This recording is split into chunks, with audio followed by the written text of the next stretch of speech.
नमो बुद्धाय धम्म बंधुओं। आज हम आपके पास भगवान बुद्ध और उनकी जातक कथाएं इस विषय पर हम आपसे चर्चा करेंगे और आपको हम बताएंगे कि जातक का इम्पोर्टेंट क्या है।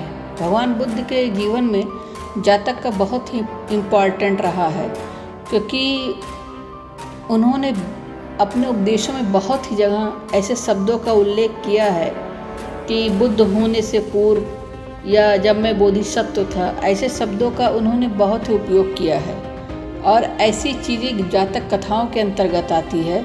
तो मैं आपको ये स्पष्ट करना चाहती हूँ धम्म बंधुओं कि पाली साहित्य अर्थात पाली त्रिपिटक, जिसमें सूत्र पिटक आता है, विनय पिटक और अभिधम्म पिटक, सामान्यतः पाली साहित्य से बुद्ध वचनों का संकलन अर्थ बोध ग्रहण किया जाता है। इसमें प्रथम सूत्र पिटक का यह 5 शास्त्रों में विभाजित दीघ निकाय, मध्यम निकाय, संयुक्त निकाय, अंगुत्तर और खुद्दक निकाय। खुद्दक निकाय के अंतर्गत कुल खुद्दक पाठ में धम्मपद उदान, इति उन्तक, सुत्त निपात, विमान वत्थु, पंत वत्थु, थेर गाथा, थेरी गाथा, जातक निर्देश, पटिसंपिदामग्ग, अपदान, बुद्ध वंश तथा चर्यपा पिटक। कुल मिलाकर ये 15 ग्रंथ हैं। इन 15 ग्रंथों में 10वें नंबर पर ग्रंथ आता है, वो है जातक।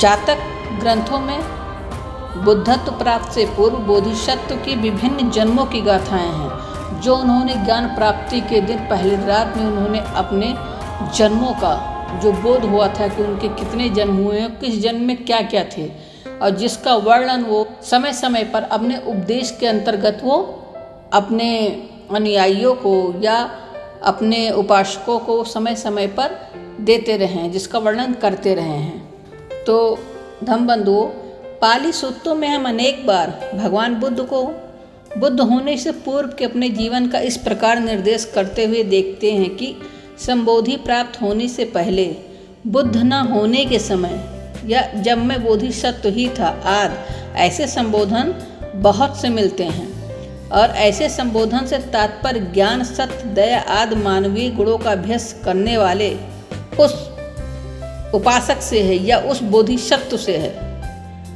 जिसका आगे चलकर बुद्ध होना निश्चित है। भगवान बुद्ध भी न केवल अपने अंतिम जन्म में बुद्धत्व प्राप्त की अवस्था से पूर्व बोधिसत्व रहे थे, बल्कि अपने पूर्व जन्मों में भी बोधिसत्व की चर्चा का उन्होंने पालन किया था। जातक की कथाएं भगवान बुद्ध के इन विभिन्न पूर्व जन्मों से, जबकि वह बोधिसत्व रहे थे, से संबंधित है। अधिकतर कहानियों में वे ही प्रधान पात्र के रूप में चित्रित हैं। कहानी के या तो वो स्वयं नायक हैं या पूरी कहानी ही उनके इर्द गिर्द बुनी गई है।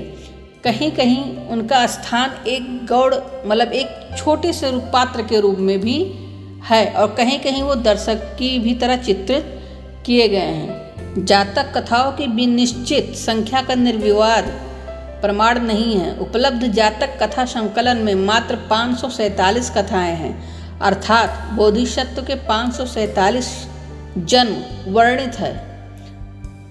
लंका आदि में पारंपरिक क्रमानुसार जातक संख्या 550 है। इसकी पुष्टि समंत पाशादिका, अठशालिनी और सुमंगल विलासिनी अर्थात 8 कथाओं से भी होती है, जैसे पन्ना अधिक पंच जातक शतान, जातिकंति वेरिदत्तब।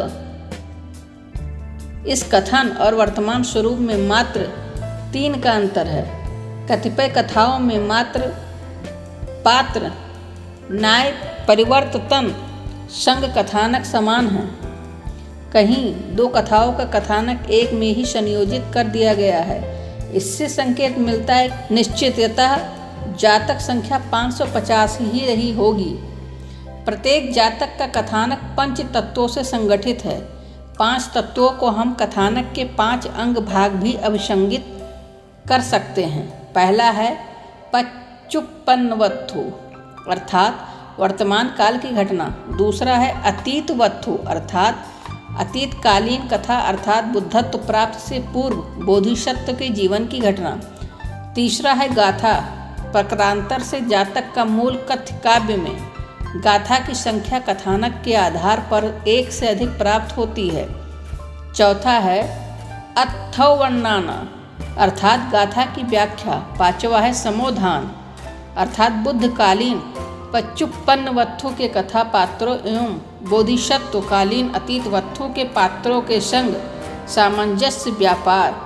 इन 5 अंगों समुचित ज्ञान जातक कथा को सम्यक्तया समझने के लिए अनिवार्य है।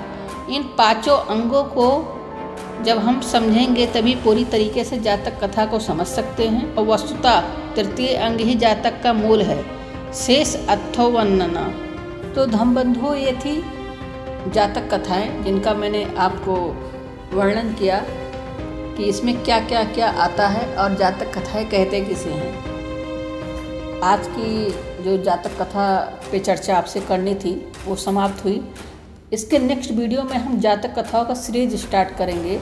जो सबसे पहला वर्ग आएगा वो आएगा अपन्नक वर्ग और उससे जुड़ी जातक कथाएं, जिसमें सबसे पहले 2 व्यापारियों की कथा दी गई है जिसमें मुख्य पात्र में बोधिसत्व खुद हैं। उस कथा को लेकर के आपके सामने हम आएंगे।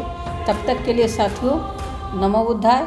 अगर ये वीडियो पसंद आए तो प्लीज़ इसको शेयर कीजिए, जिससे जातक कथाओं को सुनने से, जानने और समझने से कोई वंचित ना रह पाए। नमो बुद्धाय साथियों।